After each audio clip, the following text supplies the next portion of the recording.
Hello, everybody. My name is Benjamin Bloom, and we have reached playoff week. The regular season is over, so we're into playoff zone as from Saturday in the Championship. I'm going to do a more specific preview show, as in what I think is going to happen in the Championship playoffs later in the week. But first, I just kind of wanted to share with you the research I've done because I think I can do a pretty good Championship by numbers playoff episode. So I'm going to go through what I've learned, and hopefully there'll be some interesting stats and interesting patterns. And if you're as nerdy as me, you can impress your friends with.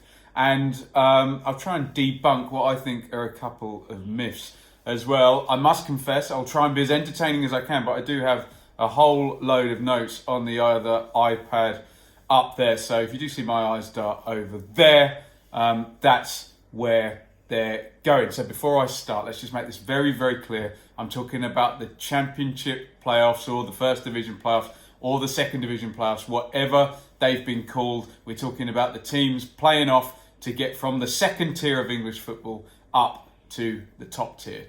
Don't come at me in the comments with stuff about other playoffs, because I'm not talking about them and I haven't researched them. So since the playoffs started back in 1987, there's been 32 different competitions, 47 teams have taken part, and there's been 164 matches. The most appearances, well, close to my heart, is Ipswich Town with 8, but Derby are going to equal them this season. So Derby equaling the record for the most Championship appearances with 8 this season. There's been 3 different formats. The first one was that the 3 highest non-promoted teams in the second tier, plus the lowest ranking team in the top division, if you're following me, the one that didn't get relegated, they all played off together, 2 semis, 2 legs, and 2 finals, 2 legs.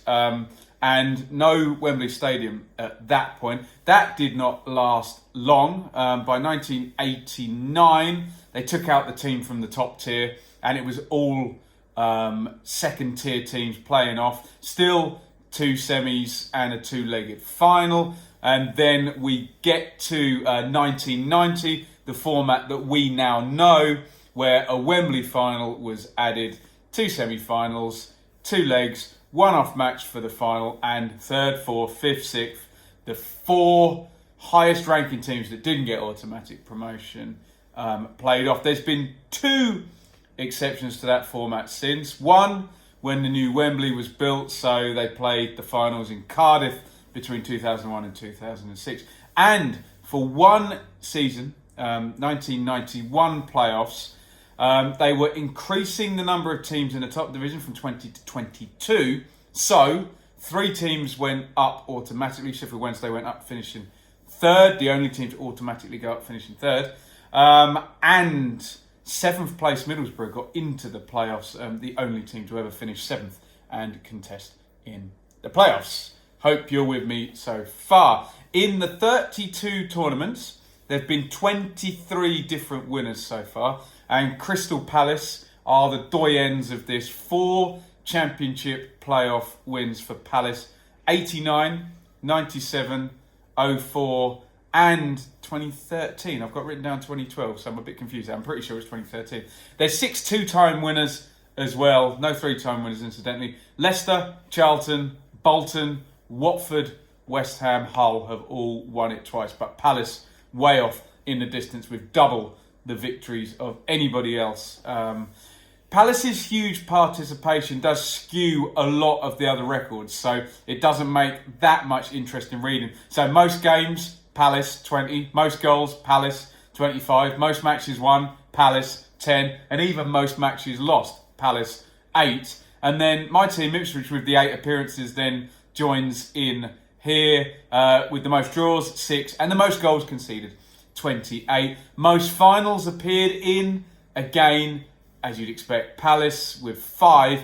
Although it's worth saying, Leicester in the 90s appeared in 4 finals within the space of 5 seasons. So If, like me, you're thinking, well, the stats don't necessarily add up, you've given everything to Palace because they've been in it the most, let's talk about win percentage. Handful of teams with very fine playoff records. Swindon and Chelsea, 75% win percentage in all playoff games.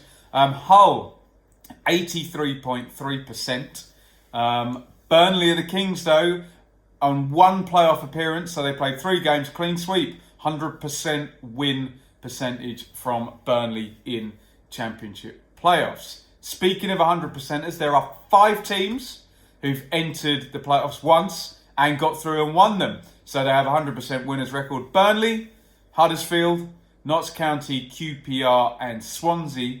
However, there is a winner here. Hull City have been in the playoffs twice and won it twice. So they get the real 100%ers record over the other ones. 3 teams have got through without conceding a single goal throughout the playoffs. They get the Thou Shalt Not Pass award. Take a bow. Watford 2006, Burnley we mentioned 2009 and Palace 2013. So that is the team records. Let's talk about the playoff records. There's 4 players who have scored in both semi-legs and the final. Gordon Jury did it for Chelsea in 1988, but that was a 2-legged final, so he didn't actually score in any games. So he has to stand aside to these other 3 players.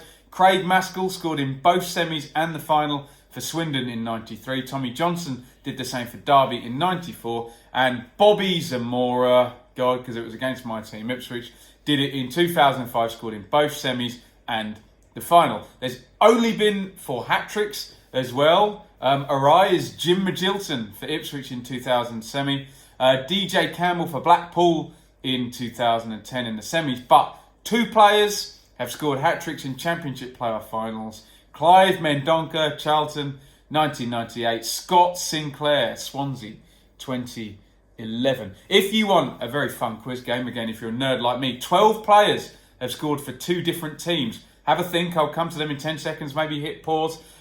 They need to stand aside, though, again, to Super Kevin Phillips, who is the only player to score for 3 different teams in the Championship playoffs. Scored in Sunderland's losing campaign in 98, scored in West Brom's losing campaign in 2007, and finally became a winner in 2013 with Palace. He had to go and play for Palace to win the playoffs because Palace always win the playoffs, apparently. Let me tell you about the 12 players who scored for 2 different teams. See how many you would have got. Be honest in the comments. Cameron Jerome, Norwich and Derby. Bobby Zamora, West Ham and QPR. David Nugent, Preston and Leicester. Kevin Phillips, as we've mentioned with the 3. Stephen Dobby, Swansea and Blackpool. Margaret Stewart, Ipswich and Sunderland. Diliad Ebola, Birmingham and Forest. John McGinley, Millwall and Bolton. Marco Gabbiadini, Sunderland and Derby. Pat Nevin, Chelsea and Tranmere. David Speedy, Blackburn and Leicester. Tommy Johnson, Notts County and Derby. There you go. 4 players also have managed to score in 2 separate finals. Tommy Johnson scored 2 in the 91 final for Notts County. Steve Walsh, keep up here, scored in the 93 final for Leicester. And then both of those players scored in the 94 final. So they complete their double there in the same match in 94. Johnson's now playing for Derby. Walsh puts 2 in for Leicester. Huge gaps for the other 2 goal scorers. Along in the tooth, Bobby Zamora scored for West Ham in 2005. Then 9 years later for QPR in 2014. And obviously it all comes back to Kevin Phillips. 1998, scored in his first final. And then 15 years later in 2013 for Palace. So he scored for 2 separate finals. And it'd be no surprise to tell you the top scorer in Championship playoff matches is Kevin Phillips. He got 2 for Sunderland, 3 for West Brom, 1 for Palace. He's unmatched on 6 goals. Hope you're keeping up. So with the actual playoff game sorted, let's talk about what effect the regular season has on the tournament. In the semi-finals between 3rd and 6th, and I've got to caveat this by saying there have been those couple of change of formats. So where the little outlier seasons are, I'm calling the top-ranked team 3rd and the bottom-ranked team 6th, even if that was a first division team or if that was 7th place Middlesbrough we've mentioned in 91. Hopefully you're keeping up. So let's go with that and say semi-finals between 3rd and 6th. 3rd has won 21 to 6th 11. So big disparity in that one. 3rd, strong favourites in the first semi, which would stand to reason given they finish, 4 positions different in the league if you go 1, 2, 3, 4 like that. Semi-finals between 4th and 5th, 16 wins apiece. Flip of a coin there. Winners, 3rd place 12 times, 4th place 6 times, 5th place 8 times, and 6th place 6 times. So there seems to have been this long-standing myth that the playoffs kills 3rd place teams. No, it doesn't. You are most likely to win from 3rd position with 12 wins there. And the chances of reaching the final are huge from 3rd position. 65% of 3rd place teams actually reach the final. But what we do know is when 6th place teams do reach the final, they tend to do quite well. So as a win percentage, 3rd place in the finals, 11 wins in 21, 52%. 4th place, so West Brom fans are not going to want to hear this. 4th place, 6 wins in 16 appearances, 37.5% in finals. 5th place, 8 wins in 16 finals, 50%. But when 6th place do get to the final, they have the highest win percentage. 6 wins in 11 appearances, 54%. So the stats tell us that these 3rd against 6th semi-finals are very much worth looking at. 3rd place, much more likely to get through, but when 6th place does get through, they have the highest win percentage there. Interesting stuff. Highest points for a loser in the league season, Sunderland 1998 recorded 90 points in the regular season, lost on penalties to Charlton Athletic, but don't worry, Charlton weren't that lucky because they recorded 88 points, which makes them tied for the 2nd highest point scorer to compete in the playoffs, along with Brighton 2016 and Pompey in 93. Obviously, those 2 lost. Lowest points for a winner, 2010. Blackpool finished in 6th with 70 points and 1 promotion through the playoffs. 70 points. Goodness me. Away goals, what a thorny issue. 4 teams have won the playoff semi-finals on the away goals rule. Keith Edwards for Leeds and Simon Garner for Blackburn scored a winning away goals in 87 and 89. And then my team, Ipswich, caused a very big fuss in the 1990s. They lose on away goals 2 seasons running. But then chairman David Sheepshank successfully argued that because the teams that finish higher play at home second, and there's only the possibility for extra time in those games, that this actually disadvantages the home team. And he's right, because the lower 5th and 6th team have 30 minutes extra to score and accumulate more away goals than the home team did. It kind of stands to reason. So the away goals were removed, and Ipswich got promoted the next season. So I'm all for it. A few more anomalies before we wrap up. 1987 was the only year a 2nd tier side didn't go up